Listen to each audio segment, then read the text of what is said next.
Hello, and welcome to this Intro to Autism online module. My name is Sarah Bays, and I work for the Kentucky Autism Training Center. This module was created in collaboration with Amanda Bruce from the Ohio Valley Educational Cooperative. At the Kentucky Autism Training Center, our mission is to provide trainings statewide regarding autism spectrum disorder. If you haven't already done so, be sure to check out our website, kyautism.org, or follow us on social media.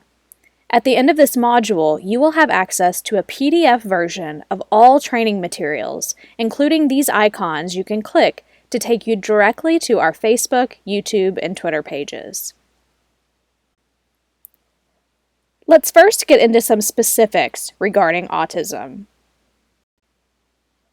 Autism is a neurological disorder that's typically diagnosed by the age of 3, although lately we see many more older children, even young and older adults getting diagnosed later in life. But in order to get a medical diagnosis of autism, there must be significant differences or delays in regard to these 3 major areas. The first is social interactions with others. The second is the ability to communicate with others. And the third is having a limited range of activities or behaviors. And some of the most recent statistics that we have are that for prevalence rate, 1 in 54 children were diagnosed with autism. And out of those, for every girl identified with autism, 4 boys were identified.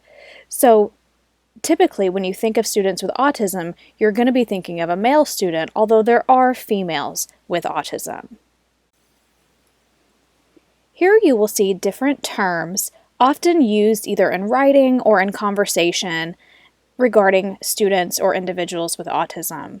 Even throughout this module today, you will probably hear the word autism, autism spectrum disorder, which is now the formal diagnosis, ASD, an abbreviation for autism spectrum disorder, also the words autistic or student with autism.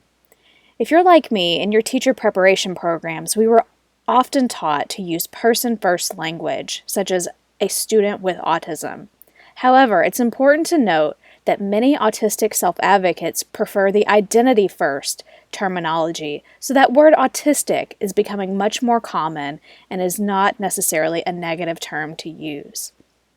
You may also see levels identified either by a parent in their conversations with you or in a psychological or medical report. That is a new part of the diagnosis under autism spectrum disorder to identify the levels of support one is going to need.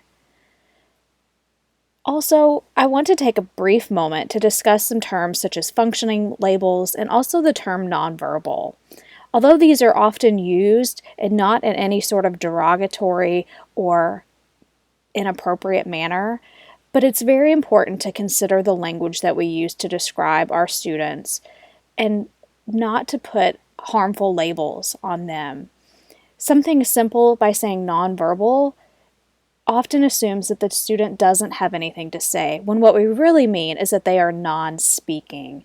They may not be able to use their spoken language to communicate. They may use a device or picture exchange cards or sign language, but that doesn't mean that they don't have something to say.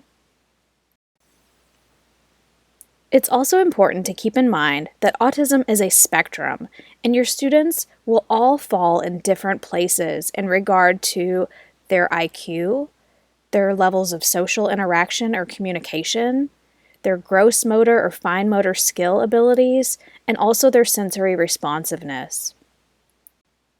Additionally, that spectrum is not linear. So many times we think of terms in regard to more autistic or less autistic, or as I mentioned earlier, some people refer to that as high functioning or low functioning autism. But the spectrum is truly not a linear continuation. An individual can fall anywhere on this spectrum at different parts of their life or even different parts of their day. And looking at it as a wheel can be very helpful. And I also have an article linked here if you'd like to read more into that specific graphic.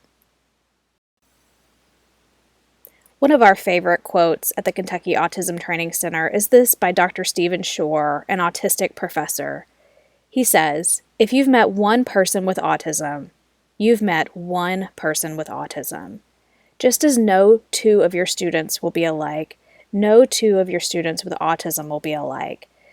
Please keep that in mind as we move forward with the rest of this module.